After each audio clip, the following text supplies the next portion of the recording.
Hello বন্ধুরা, এটা একটা সুজির প্যানকেকের রেসিপি নিয়ে এসেছি। চলুন দেখে নিই কীভাবে বানায়।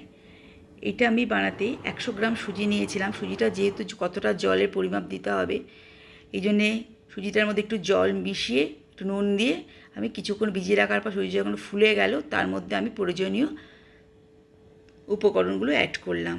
তার মধ্যে আমি 100 গ্রাম সুজিতে 80 গ্রাম দই ব্যবহার করেছি।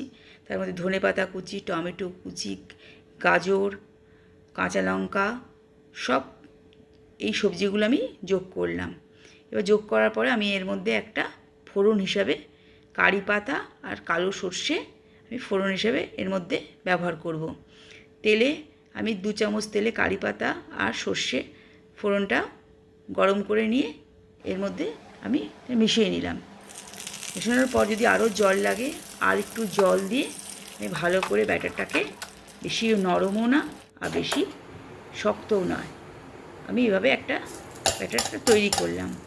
এবার একটু পেঁয়াজ কেটে সবার লাস্টে আমি পেঁয়াজ যোগ করব। আর আগে আমি বিট লবণ দিয়েছি, এবার একটু নর্মাল লবণ দিলাম। এবার একটু বেকিং পাউডার জলে মিশিয়ে পুরো ব্যাটারটার সঙ্গে মিশিয়ে নিলাম। না, আমাদের এখন ব্যাটারটা রেডি আছে। ভালোভাবে গুলে 10 থেকে 15 মিনিট আমি এভাবে ঢাকনা দিয়ে রাখবো এবং আরও আরেকবার গুলে নিই। এটাকে অল্প তেল দিয়ে ব্রাশ করে কিংবা তেল প্যানে দিয়েও ভেজে নিতে পারেন। ব্যাটারটা খুব বেশি পাতলাও হবে না, আবার খুব বেশি ঘনও হবে না। এবার আমরা 2 চামচ তেল দিয়ে একটা ছোট একটা বড়, দুটো আকৃতি শেপে আমি দেখালাম। এভাবে তৈরি করে নেবেন প্যানকেক, মজাদার। উপরটা একটু ক্রিপসি হবে, ভেতরটা নরম থাকবে। কেমন লাগলো রেসিপিটা অবশ্যই জানাবেন।